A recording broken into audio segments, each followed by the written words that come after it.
Magandang hapon! Kumusta po? Narito po ulit ang update natin para sa lagay ng ating panahon ngayong hapon po ng August 3, 2024 na kung saan sa ngayon ay lumalakas na po at lumalaki na ang LPA na ating minomonitor na nasa northeastern part boundary po ng ating bansa. At gaya po ninyong nakikita ay hinahatak na po nito ang habagat na umiihip na po sa malaking bahagi ng ating bansa.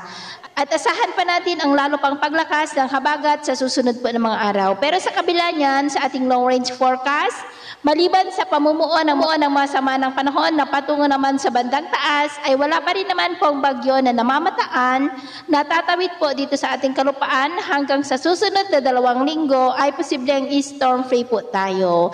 At sa lagay ng ating panahon, ngayong hapon ay maulap ang kalangitan with isolated light to heavy rains sa ilang bahagi ng extreme northern Luzon, Ilocos Region, Cordillera, ilang bahagi ng Cagayan Valley, Central Luzon, Metro Manila, Calabarzon, Mimaropa, Bicol Region, Panay Island, Negros, Cebu, Bohol, Leyte, ilang bahagi ng Eastern Samar, Sulu Archipelago, Zamboanga Peninsula, Northern Mindanao, Caraga, at ilang bahagi ng Sorsogon at Davao Region na posibleng magtuloy-tuloy ang mga isolated rains sa ilang bahagi ng ating bansa hanggang mamayang gabi, kaya mag-ingat po tayo sa posibleng banta pa rin ng mga pagbaha at pagguho ng lupa.